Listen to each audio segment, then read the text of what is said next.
Boa tarde a todos.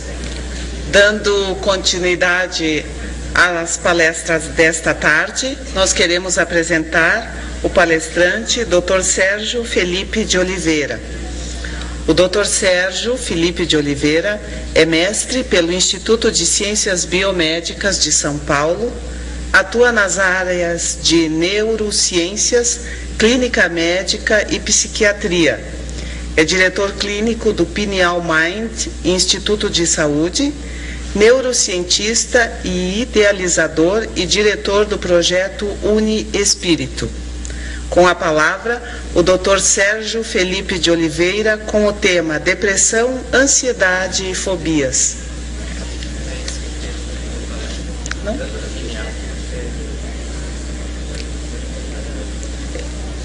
Retificando, é a glândula pineal, novos conceitos e avanço nas pesquisas.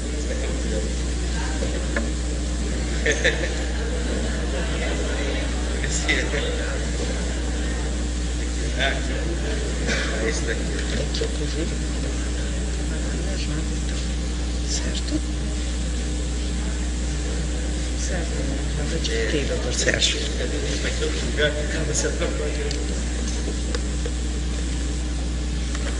Deixa que eu ligo para o senhor.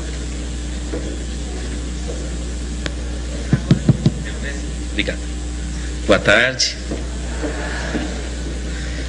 Quero agradecer a oportunidade de estar aqui com vocês. Obrigado ao Dorival, toda a universidade aqui, pela possibilidade de estar falando. Eu vou expor para vocês alguns dados de minhas pesquisas. Uma parte dessas pesquisas eu fiz no Instituto de Ciências Biomédicas da USP e na Escola Politécnica da Universidade de São Paulo. A outra parte eu fiz no meu consultório e em conjunto com a Faculdade de Medicina da Universidade de São Paulo. Eu tive interesse de estudar a glândula pineal porque René Descartes, há 400 anos atrás, cerca de 400 anos atrás, disse que é o ponto onde a alma se liga ao corpo, assim como diziam os hindus. E eu achei curiosa a observação e pensei, que será que tem nessa glândula pineal que poderia justificar essa questão, não é? Essa é a história oficial, viu, Dorival? Mas eu vou contar a história verdadeira. Eu vou seguir o conselho da Lucy e vou falar.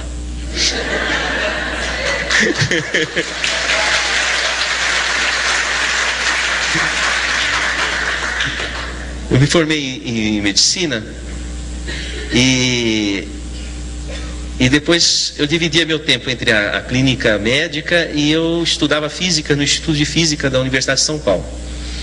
Por 4 anos fiquei no departamento de Física Matemática, trabalhando teorias de campo de DNA. E nesse meio tempo eu ministrei algumas aulas na Faculdade de Medicina. Uma delas foi no Instituto do Coração, sobre genética em cardiologia, porque eu estudava DNA e, portanto, tinha uma boa formação nessa área de genética.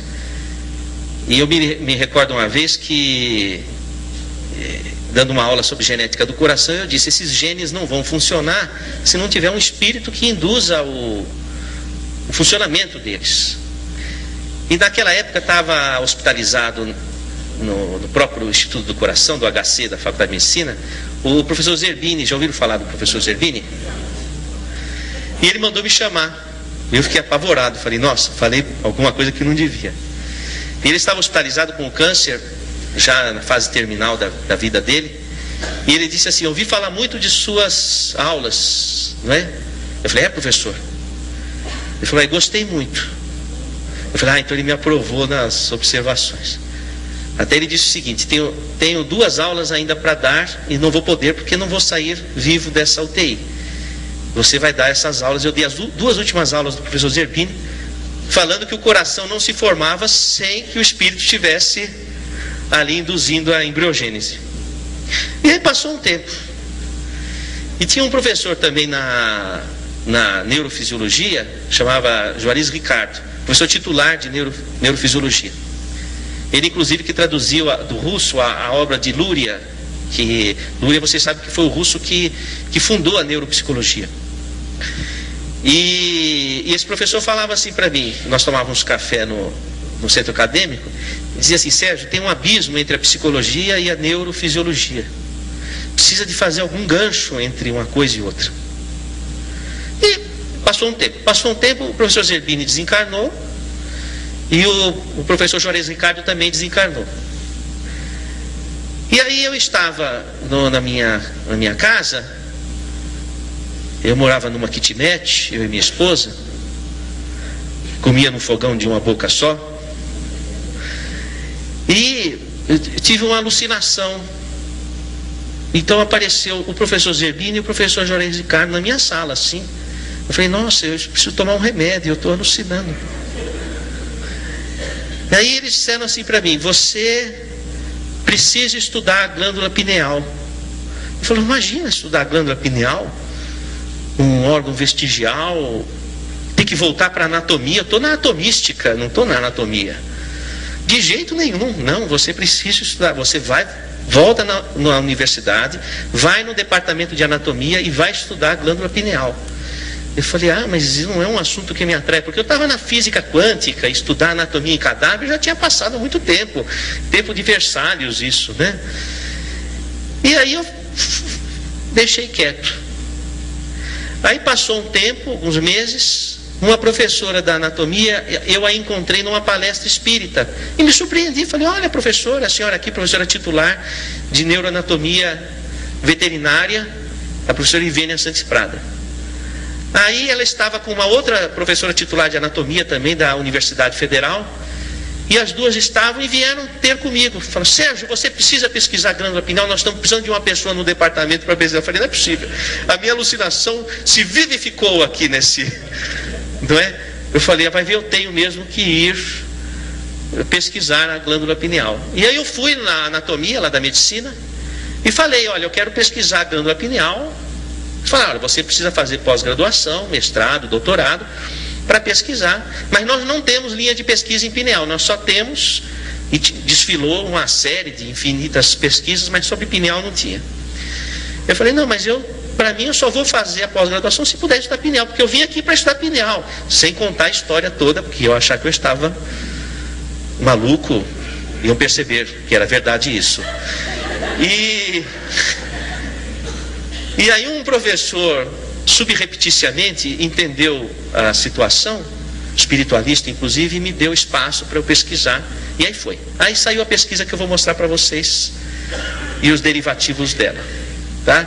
Então, mas vocês não contam para ninguém isso que eu falei para vocês. Vale a primeira história. Então, antes disso, eu vou passar alguns conceitos que são importantes, porque essa aula eu dei no Hospital das Clínicas, então eu tive que adaptar para o pensamento do pessoal lá da medicina. Vamos ao primeiro quadro. Esse é um livro do Jeffrey Schwartz, de uma universidade americana, e ele fala uma história que foi publicada numa revista científica que eu achei muito interessante de colocar aí. Eu vou contar para vocês, é uma paródia, porque normalmente se faz chacota do espiritualista, mas hoje em dia, dentro da própria alçada da ciência, já existe chacota dos materialistas. Então a história é a seguinte, é uma fábula, né, vamos dizer assim. Havia um planeta que havia recebido um sinal aqui da Terra, e